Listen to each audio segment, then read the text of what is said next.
Good morning or good afternoon, everybody. Welcome to today's webinar, which is the Color Editor Masterclass. So purely concentrating on one of Capture One's fantastic points, which of course is the color editor.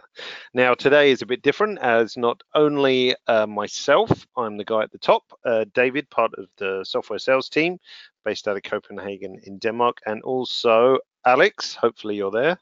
Yes, hello.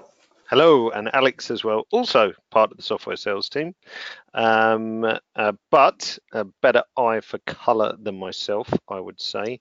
And also, you can see by his title, he's officially a photographer as well, which makes Thank you. all the difference. Yeah, I guess anyone can be a photographer, but you are actually a photographer.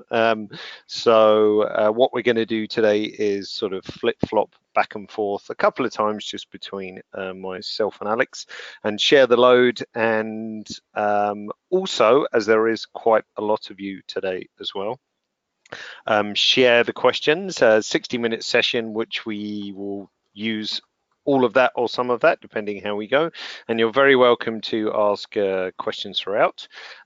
If you're on your Mac or PC, at the bottom of your GoToWebinar control panel, the last section you'll see is called questions, so just pop your question in there. That will come straight through to me and Alex. If you're on iOS or Android, there's a question mark icon in the top right of the app, so tap that and you can ask a question in the same way. Sorry if we don't get to your particular question. We just try to take the most common ones without sort of interrupting the flow too much. We are recording this too, and it will go up on YouTube soon, and you'll get a follow-up email when it's ready to watch again. So with that in mind, let us begin. You should be able to see Capture One on screen now. And you may see the cursor highlighted like this from time to time. I'm going to start and give you sort of a quick technical rundown, very brief, on how the color editor works. And the reason why I have this kind of color chart up is that it's a very good way of showing the mechanics of how the color editor works. So we'll show you the mechanics, and then we'll go through and show you, of course, how this works in the real world on actual images. But as we said, it's nice to see the mechanics of this. So today, this is the tool we're looking at, the color editor. By default, it lives in the color tool tab, which is the fourth one across. Now it's divided into 3 tabs: basic, advanced, and skin tone. We're going to start with advanced, again, mostly because you get a better understanding of how the mechanic works, and we'll pick up the basic tab later. But what you're going to learn through this session is that 99.9% of the time you're going to want to use the advanced tab, because plain and simple, it's better, more powerful, gives you more options. Now, looking in the advanced tab, sometimes it's a tad intimidating because nothing is lit up. All the sliders are blanked out. I can't enter anything anywhere, and we have this kind of blank circle here. So the color editor really, or the use of the color editor, is split into 2 parts. So first of all, we have to define a range, and then we edit the color that we've chosen in that range to our desired outcome, whatever that could be. So step 1 in the color editor is to grab this color picker here, click on the color that you want to edit. I'm going to just go around here, tap once, and then you'll see Capture One will give you a suggested color range that we want to edit. The little dot in the middle, which we'll kind of come back to later, that is the exact color that I picked on. And represented on the wheel is the color tones around the outside. And then going from the center to the outside is the saturation range. Now, as I said, this is a 2-part process. So first of all, we want to define our range. Now, as I said, Capture One has given us a suggestion of a range, but what does that range actually look like? Now, fortunately, down here at the bottom of the tool, you'll see an option that says View Selected Color Range. So that's going to show me what the actual range looks like on the image. So if I turn that on, try again. If I turn that on, then you'll see everything dips to monochrome, which is not part of the selection. So this is my actual current selected color range right now. Now this color range can of course be edited in, I guess, 2 axes. Is that the right way to say, Alex? So we've got Yeah, color you range, you yeah, can. color range and saturation, I guess, is probably the best definition. Yeah, so Yeah, basically how many colors you want included and how saturated you want your target colors to be.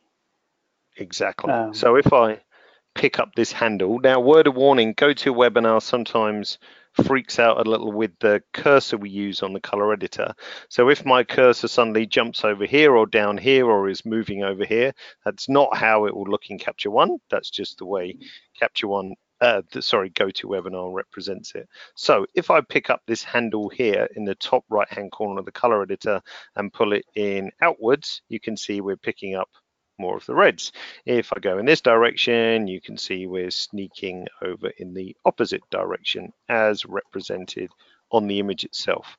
So your color range in terms of color tones can be either very specific or broader, like so.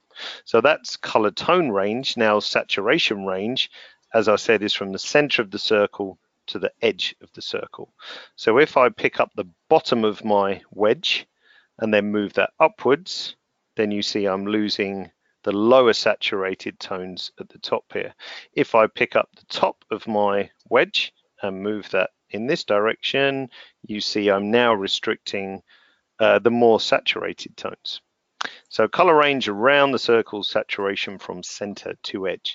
Now as a quick fix or a quick shortcut, you see there's a little icon down here, which basically means span saturation range. So if I tap that once, then you see that will do all the saturation range of my selected color. And while we're on shortcuts, you can see the one next to it basically inverts the slice. So if I tap on this, then you'll see we get an exact invert of my selection, like so. And back this, I'll invert it again, so we're back to where we were before. yes, just an addition to Mhm. clarify it once again. So far, you haven't made any changes to any colors whatsoever, right? Correct, correct. So this is all about selection or color selection. So if we draw a line under smoothness, an imaginary line under smoothness, which we'll get to in a minute, everything above that line is down to selection, everything below that line is down to editing. Now, if you want to do a super critical selection, don't forget you can bring out the color editor and make it bigger, so it then becomes easier. I'm just going to put it up in the top corner. I'll actually make it a bit skinnier so we can see my range. And then what we can do is actually have a bit more precision. So if I really restrict the range, you can see exactly what's happening on my color chart. Now notice that the range has like this fuzzy edge. So this relates to the first slider, which is smoothness. So this controls the roll off into the kind of near neighboring colors. So you see my color selection here kind of has a fuzzy outline like it does on the color editor itself. But if I bring smoothness down, you'll see my fuzzy edge gets less fuzzy, I guess. And then as we get to 0, you see I have a very hard selection like so. So, I mean, in practical terms, and we see this when we work with images, having the default smoothness, which is 20, is normally okay because that gives us, a nice roll off into the neighboring colors, no posterization, and so on and so forth. But if we need really critical color selections, then we've got to drop smoothness down and restrict this even further. Just so we can see what's going on, I'm just going to make this selection a little bit bigger, like so. Maybe not that big. Let's just bring that back again and get the smoothness back to normal. Once you're happy with your color range selection, of course, then what you're doing, as Alex said earlier, so far everything we've done for is about color selection. What we're doing after that is then adjustment, and these are pretty easy to understand. Hue basically means move the color sort of adjustment 30 degrees around the wheel in either direction. And then we've got saturation, so we can be more or less saturated, and then lightness, brighter or darker, for example. Down here, in case you spotted it, this is how the color looked when we picked it, and this is how it is after adjustments. So you get a visual representation and also a numerical representation over on the right side. So I'm going to tuck this back in over here, and that pretty much is the, if you like, the mechanics of the color editor. Now that's just one pick. As you'll see as we do a couple of practical examples, we can do up to 30 picks, which is normally plenty of scope for kind of, I guess, any image. Alex, I don't think you've probably ever thought, you know what, I wish I had 35 different color picks No, that I think I haven't gotten over maybe 6 color picks or something in a single that's image. pretty extravagant as well. Okay, all right. So shall we look at an image now? Yeah, let's do that. We had a couple of questions. Okay. And I answered most of them in text, as they are going to be shown later in the webinar. Okay. We have them on the agenda. Good stuff. Good stuff. So for all of you wanting an answer, we are going to get to that. Excellent. Excellent. Yes. All right. Okay. So let me just steal the screen. Okay. And here we go. And you should be able to see my screen now. Yes, we can indeed. Great. Fantastic. Great. All right. So this is a perfect example of how easy it is to change a single color in an image. Because this green stuff, I don't know if it's matcha tea or what it is. Let's assume that I want to. Stuff. Yeah. It looks good on the image, that's for sure. Let's say that I want to change that into curry, like yellowish, for example. So I go, as David showed, to the color editor tool, down to the advanced part of the color editor, and select my color picker. And then I click anywhere on the green stuff here. There we go. And as you can see, I got a color range over here, and the middle of it right here is my exact color pick. And as always, it's a good idea to double check your color range by enabling view selected color range. Make sure to disable that again, because it's a common we can say mistake when you're just getting into this tool to forget to deselect this one, and then your images are going to look funky and halfway black and white and all sorts of stuff. Yep. All right, but as you can see over here, the green color range selection blends a bit into the yellow, which means that my mushrooms on this image is included in that color range, and I don't want that. So over here I grab the handle and then I drag it inwards. There we go. Maybe expand it down so.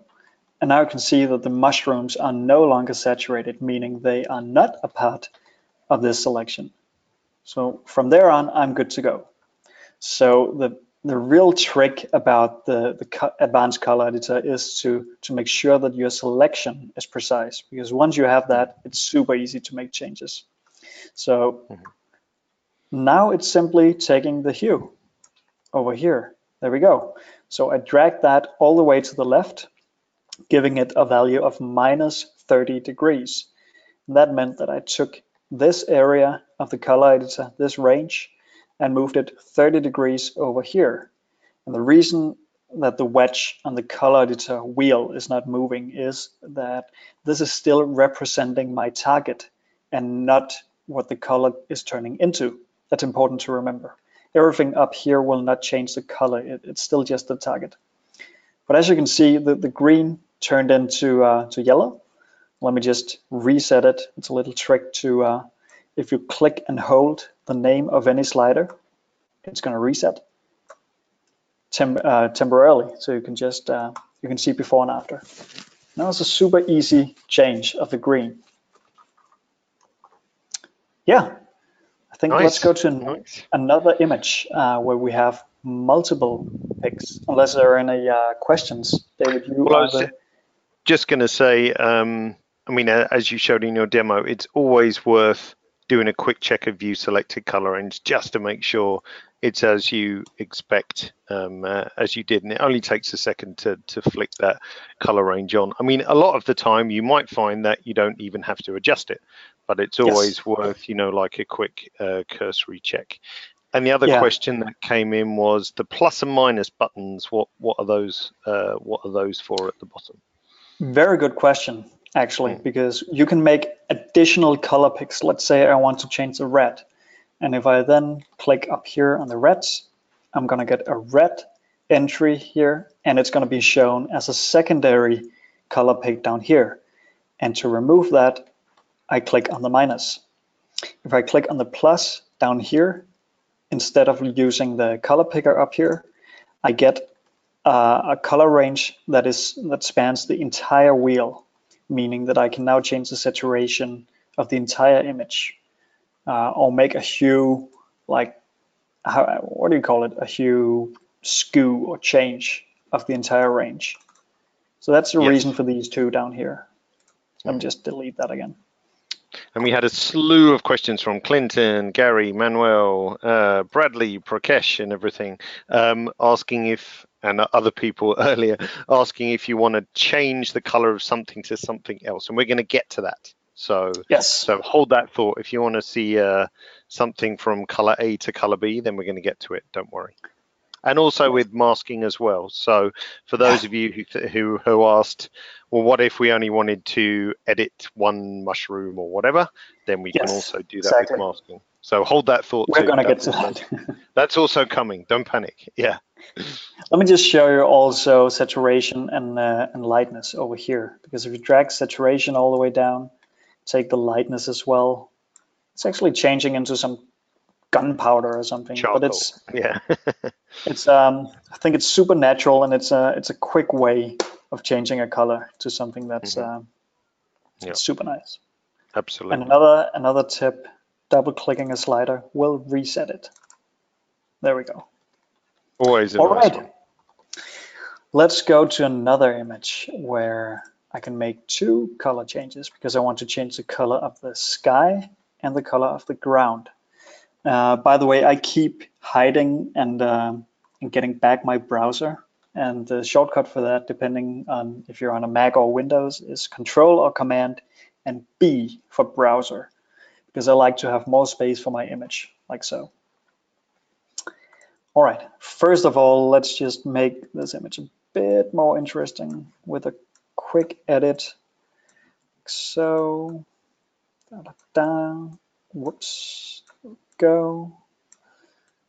Mm, clarity, maybe that was a bit too much. And a bit of light fall off. Whoa, turned very bright. There we go. All right, so I want to make the ground here more green, and I want to make the blue in the sky a bit more prominent. So if I first take the color picker, pick the ground, I get my color range out here, use selected color range to make sure that it includes what I want. Yeah, it's good. And then we take the hue either this way, which will take it down the hue wheel like this. That's a bit psychedelic. So let's take it the other way to make it naturally green. Maybe that's a bit too much, so I can take the saturation, take it down a bit, and lightness down a bit. There we go. So that is my first color entry, and you can see it down here. It changed the yellow into light green. So the second pick here. Now I have my blue color pick here, and if I increase the saturation a bit, take the lightness a bit down, and maybe make it a bit more teal, like so. There we go. So you can actually untick any color range down here to see a before and after of that individual color change. If you want to see the full before after of this tool, you can long press the reset button while holding down the option or alt key. So before and after. So Nice. it can have a major difference on the look of the image, and it's super fast to change the colors like so. And I think that image is a good lesson in that people think the color editor, oh, it's if I'm taking a picture of a Coke can and I need to make the red look a bit more Coke-like or whatever, but it has uses, creative uses as well in the situation that you've just shown. Yes, exactly. Yeah. So, okay, some of you asked about masking and how you can do that. And that is perfectly doable. So let me go to this image. And let's say that you want to change just one of the gloves here. I don't know why, but just for the sake of the demonstration. So let me add a new layer up here. So that's the first step. And call it glove 1. All right. And then up here, take the draw mask and then right click on the image to make sure that your brush is the size you want. And then I start masking. And now, as you might notice, I'm not being very precise with my mask. And I don't need to be, because what I'm going to be very careful about is the color range out here. Let me show you. So if I take the color picker, click somewhere on the purple, and then enable view selected color range down here, you can actually see if I zoom in a bit that some areas in here are not included in the range. And that is because the range doesn't go all the way to the edge, because these areas in here are apparently very saturated. So if I span the target down here, you can see that the wedge is now all the way from the center to the edge, and everything is included in here. Just that little bit made all the difference, which again, it's always worth a quick check. Yes, because it was literally on the screen a few, the American terms of measurement, it's a few inches, not even a few inches. What's a smaller unit than an inch? A fraction of an inch. There you go. A fraction of it. There we go. All right. So untick this, view selected color range. Now I can change the color of this. So first, take the saturation down and lightness. Now I made it black. But let's assume that we want to change it to a whole different color, because we've had that question earlier. So let me just reset lightness and reset saturation. There we go. And zoom in a bit. All right, so if I grab the hue over here and then drag it all the way to one or the other side, let's say we want to make it blue. So -30 is the maximum you can get on the hue slider, and that means -30 degrees around the hue wheel. So we went from here to around here somewhere. And to get even further around the wheel, it's a bit of a hack, but we simply select the color picker again and then make another entry down here. Now we have to make sure that we expand the color range just as we did before. Otherwise it's gonna do funky stuff in these areas in here. So if I expand that range down here and then drag the hue again in the same direction, that's pretty important. Otherwise it will just go back to where we started out. So you can see that it now moved even further towards the blue. And if I make a third entry like so, expand the range, move the hue, there we go. Then I can zoom out and compare. If I take saturation again here and lightness to make it a bit more authentic, there we go. So now we made a pink glove into a blue glove. And because it's a mask, you can always change, delete, or add something to the mask. You had a question? Yeah. We had a few people asked just recently and 10 minutes ago or whatever about the limit of the hue slider and why is there a limit? Yes. And I think the best answer is it would be nice if there wasn't a limit. The reason why there is a limit, I guess, in the original design scope of the color editor, it was always intended to be, if you like, the fine-tuning tool to sort of tweak a color in either direction. But I guess by accident and as layers support has got better, we've discovered that it actually works quite nicely for shifting colors to a greater degree. So It would be And I nice, I'd think, say. Sorry, carry on, Alex. yeah, no, it would be very difficult to make fine adjustments if the range went from minus 150, Uh-huh. minus 180 to plus Yes, 180.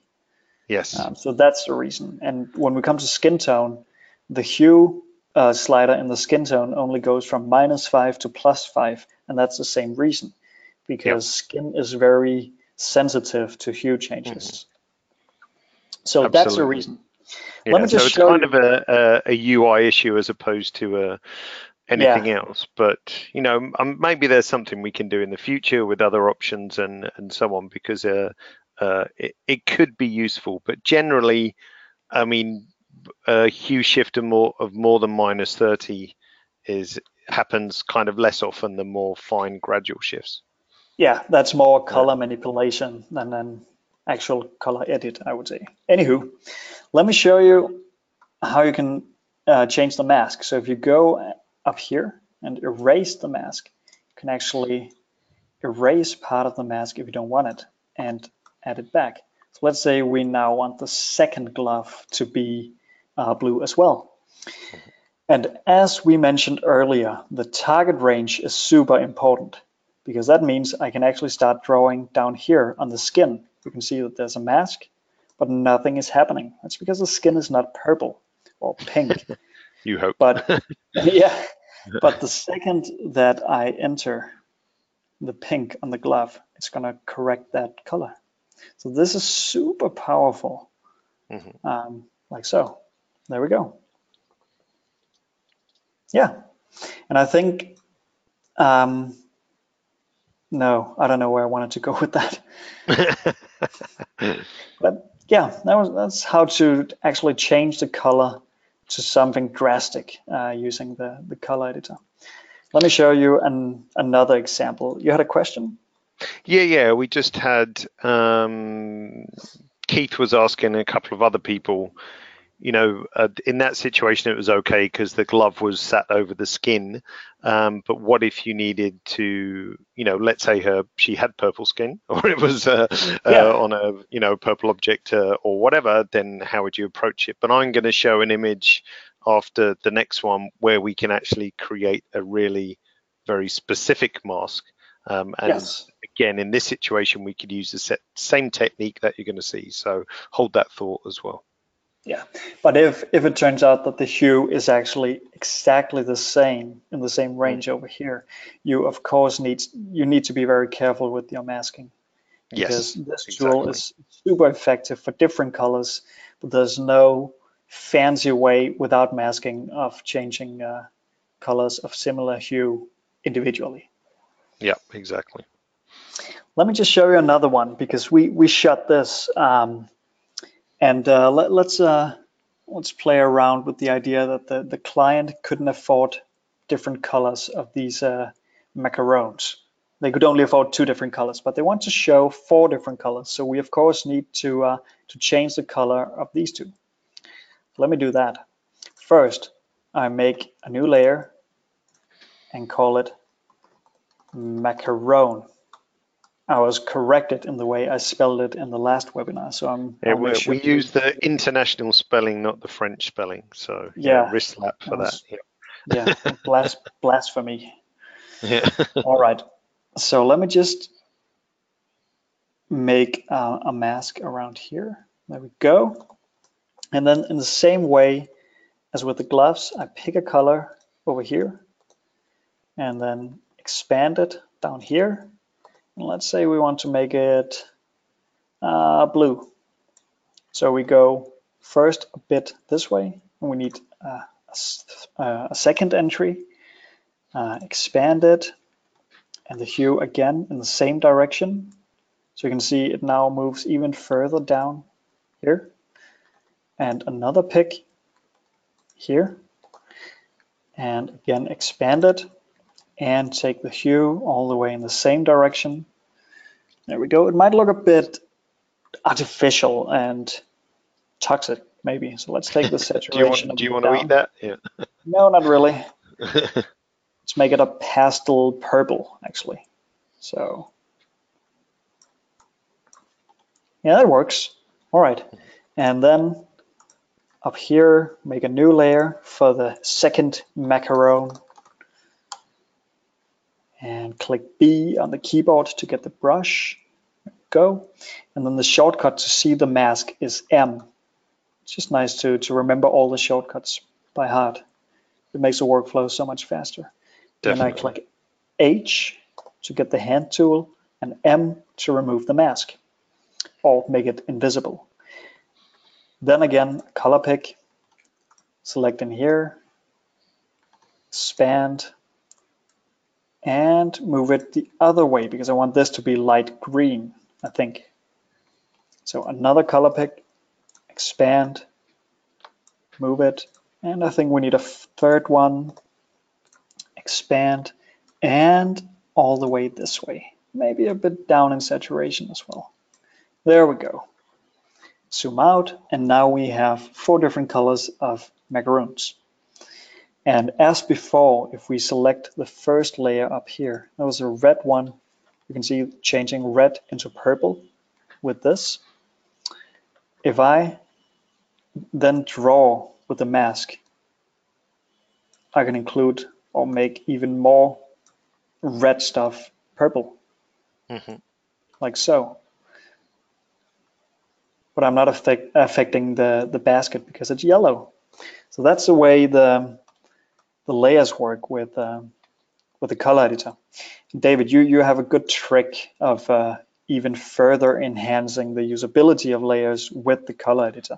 Yes, definitely. So I should take presentership away from you. Let's see.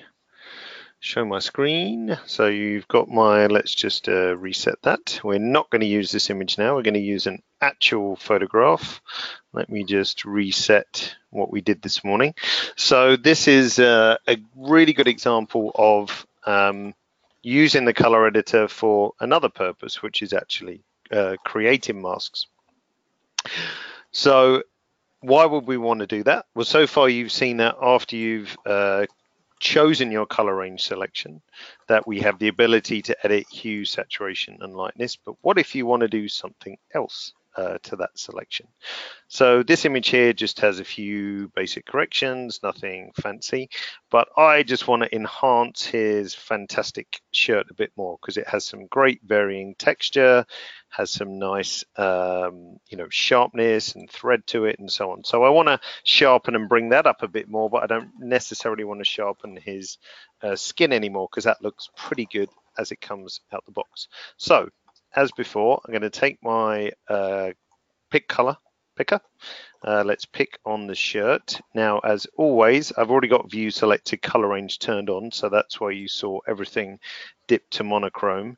Now, we've probably, if we just play around with the range selection, you can see if the saturation range is quite narrow, I'm going to miss some bits of the shirt. So I'm just going to hit this by default and just make sure I cover all bases.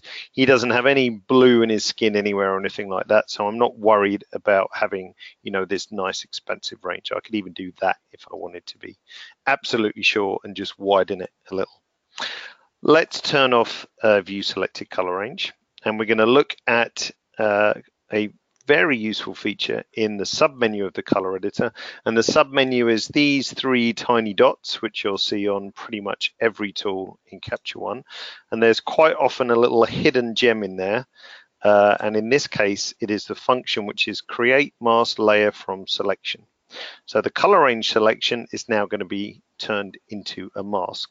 So whoever was asking, was it George or Keith? I think Keith was asking, like if we need to critically mask the glove, for example, like we saw earlier, this would be the way to do it. So I have my layers panel open, so I'm going to click this, and then you'll see what happens. Creating mask layer, tick, tick, tick, and now we have a layer 1. So if I press M on my keyboard to reveal the layer, you can see it's created a really nice, super accurate layer just on my shirt.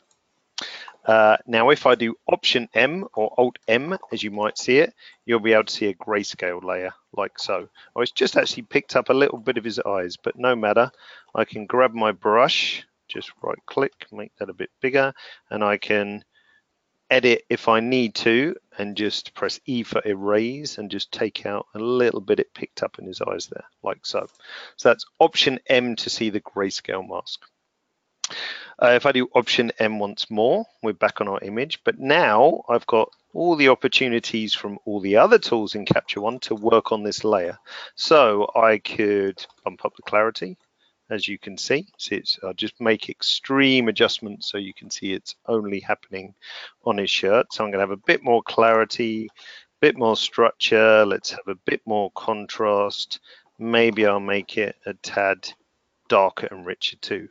Now, problem one, if I zoom in, like so, if you look at the edge, hopefully you can see it on the webinar broadcast. I'll just go to 200% for a second. So you see on the edge that it's kind of not very believable. And this is quite often what people don't understand about masking, is that the default thought is that I've got to be really accurate on my mask. Accurate masks are the way to go, which is true sometimes, but sometimes if it's too accurate, it's too visible.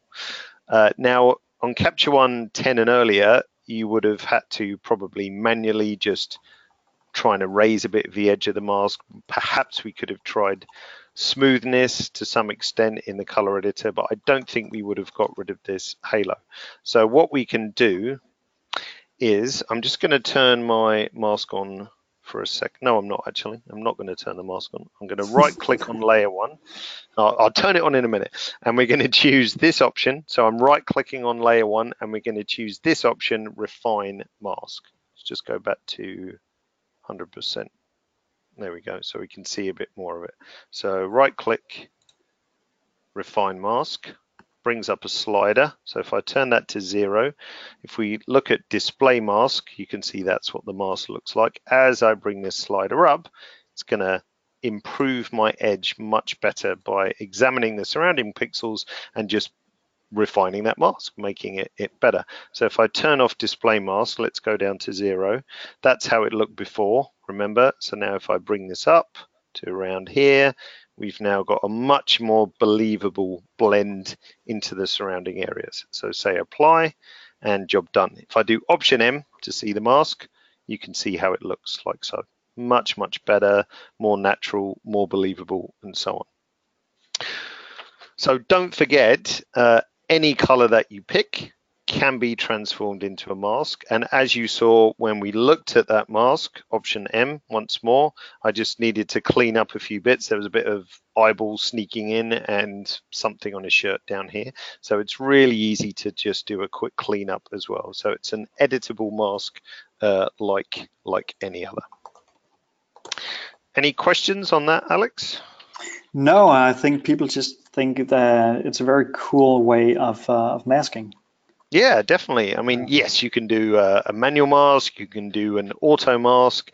What often works quite nicely is to do an auto mask. It's just a checkbox in the brush settings, is to do an auto mask and then throw a refine mask on top of that, and it makes it even better. But if you have a really dominant color like this, you can see how quick and easy it is to make a very accurate and useful mask. Cool. Yeah. Alrighty. Question. Option M. What is that in Windows? Alt. So Alt M. Sorry. So if I do M, we can show and hide the mask. If I do Alt M, then we get the grayscale mask, which is great for cleaning up masks and adjusting them because they're super easy to see. And M once more just to come out of that, or Option M to toggle between the two. There is I don't even know where the menu item is. Here it is. Display grayscale mask, always display mask, never display mask, and so on. So you see it's M and Alt M like so. Yes. Another question from Michael. Is it possible to export masks to Photoshop? No. We can export some things to Photoshop. So you'll see if you're exporting as PSD, we can export annotations, which if you haven't discovered that, that's just a simple way of drawing on the image to give notes to retouchers and so on and so forth. So we can add that as a layer to a PSD. We can add an overlay, which is a useful tool during tethered shooting. If you want to know more about that, watch last week's webinar. And we can also add a layer as a watermark, so like a text watermark or an image watermark as well. But a lot of the stuff you see in Capture One, of course, we're working on a raw converter, so it never edits the raw file. When you export out from Capture One to a TIFF or a JPEG, we're creating another file. We can't necessarily translate color edits or adjustments that happen in Capture One to Photoshop or some other raw converter. No two raw converters are the same. They all use different technology, secret sauce, clever stuff. So you cannot transform raw edits from one to another. You can at best guesstimate, like we can import a Lightroom catalog, for example, and we can guesstimate adjustments, but you can never matchy 100% between two. There are a few questions about auto masking, but I think the masking webinar, or at least tutorials we have on YouTube, will cover auto masking. So if you all of a sudden have seen layers and think, oh my God, this is so cool, which it is, and you don't know where to start, then you can go to our YouTube channel, and there's 2 tutorials on layers. So the first one is working with layers, and the second one is advanced masking, I think. I'm going from memory. I should know as me and Alex made them. So if you watch those, that will give you a good start. And if you want to know even more, then pick up the webinar, which is working with layers, and that goes through everything top to bottom layer wise as well. Yes, great. So the third part of the color editor. Yes. Should I go for that? Yeah, go for this. Go for the skin tone. Yep. All right. There's a question quick from Narayan. I'm sorry if I don't pronounce that correctly. No, unfortunately, we will not be covering the color balance tool. That is in a different webinar or tutorial. Yes, yeah, there's a really nice tutorial on color grading with the color balance tool, and it's an older webinar, Alex. I think one you and I did. It might be with Capture One 10, so you might find it in the Capture One 10 playlist, which is all about color grading as well. Yes. All right. So I think we actually promised to also talk about the basic part. We haven't done that yet. Yeah. So let me just do that very quickly before I go to skin tone. So now that you've learned how the advanced part of the color editor works, you have a better understanding of the basic color editor, because that is split into 6 predefined ranges. The limit of the basic part is that you cannot adjust the target saturation, meaning you don't have the second dimension. And if you change, for example, the green like so, the yellow next to it will expand equally. So it's just walls between a full 6 set of color ranges. Also, the full ranges of the sliders are smaller in the basic part. And that's why I personally prefer to use the advanced part of the color editor at any time. Moving on to skin tone.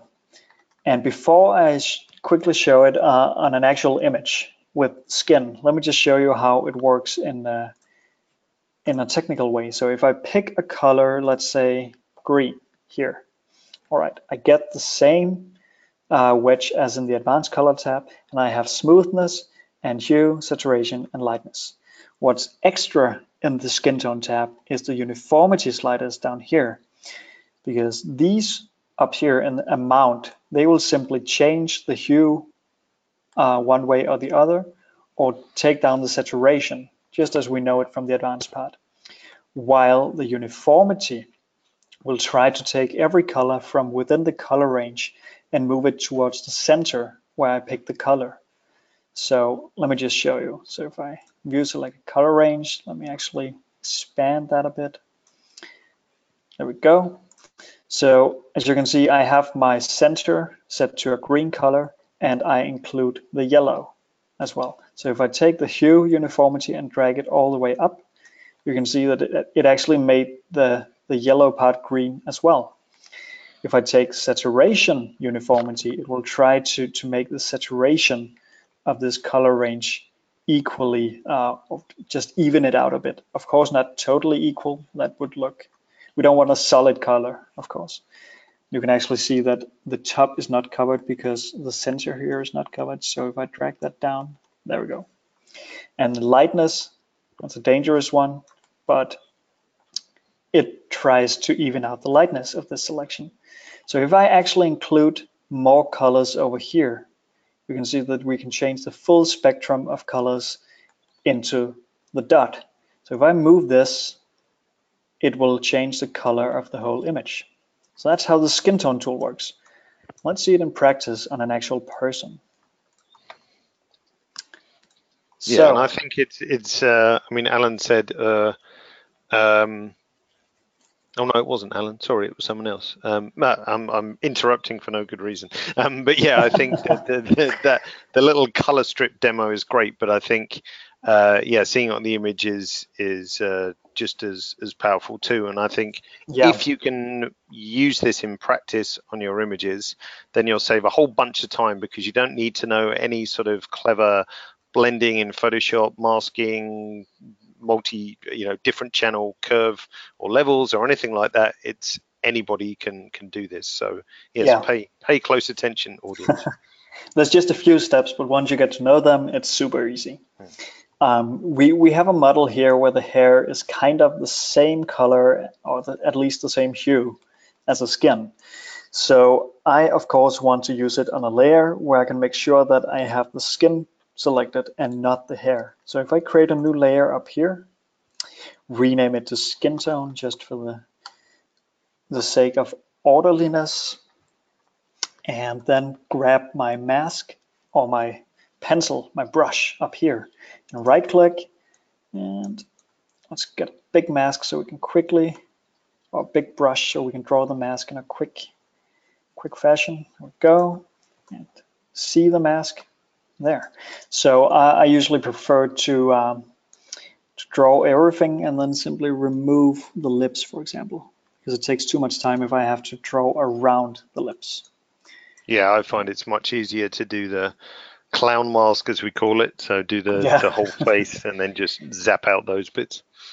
there we go. So we now have the mask.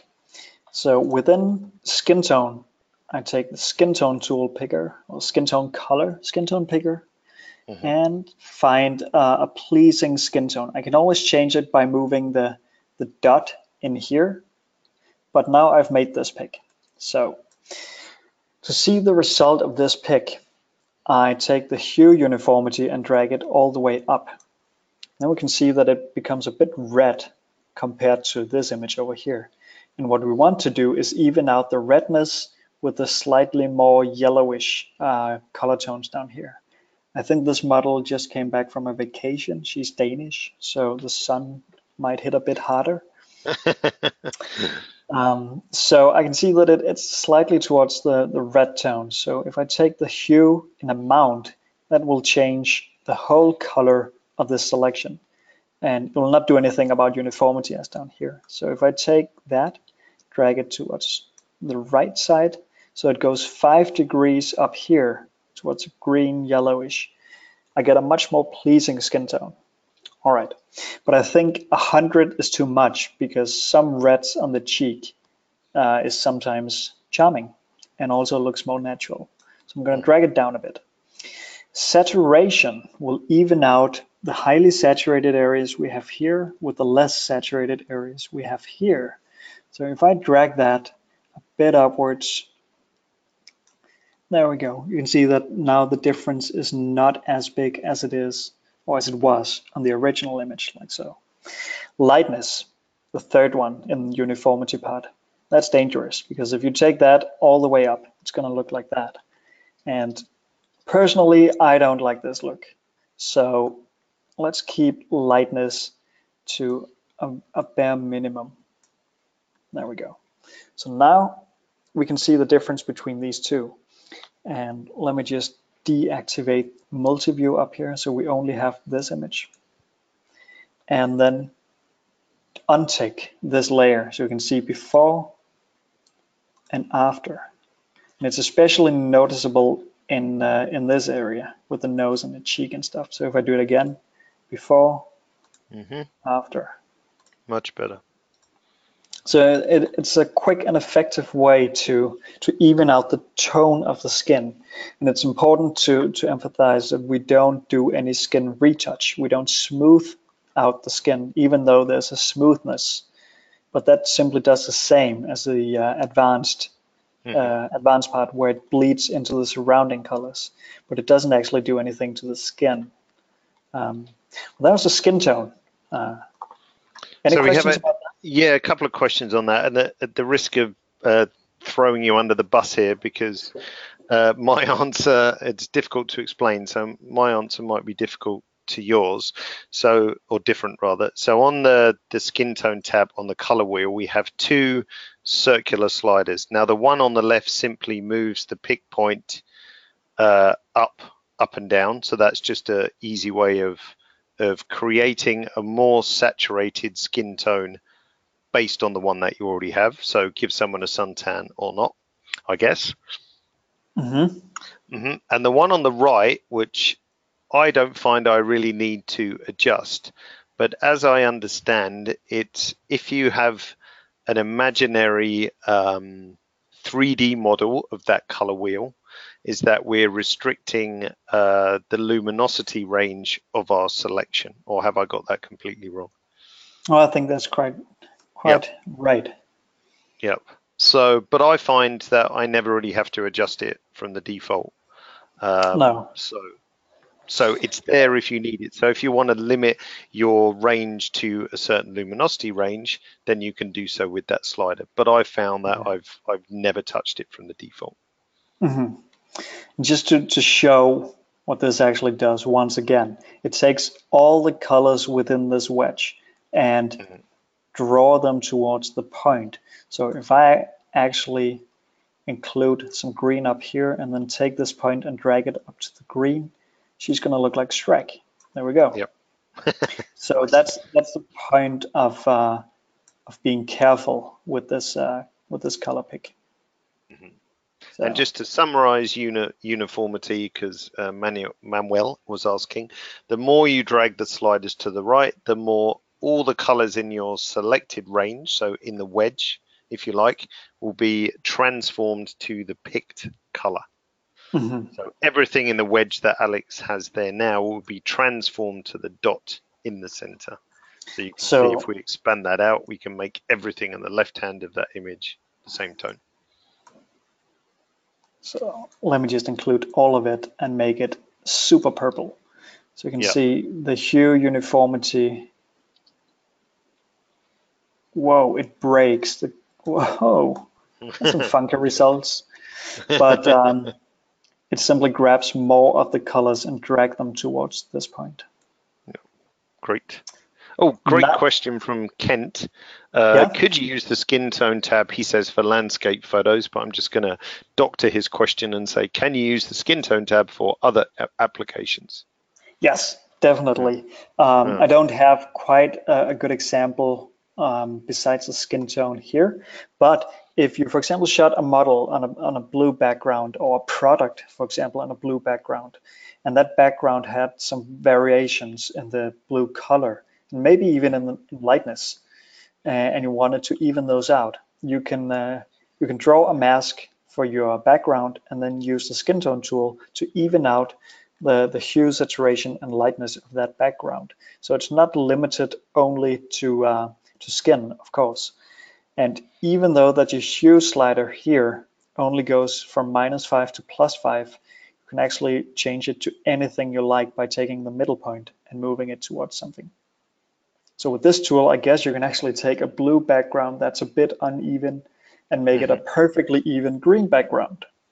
Yes, if you wanted to, yeah. And I've seen people use it on seascapes where the sea has had some weird reflections or tones in it, and even it up that way, as you say, background in a studio, which might not be perfect. I've seen it used on a wall in a studio, like a sort of rustic retro studio, lifestyle set where the wall wasn't perfectly uniform and they wanted it to be because it had some other light falling on it and so on. So Yeah. anything where you might want to uniformize it, then yes, you could use it. And so the color editor is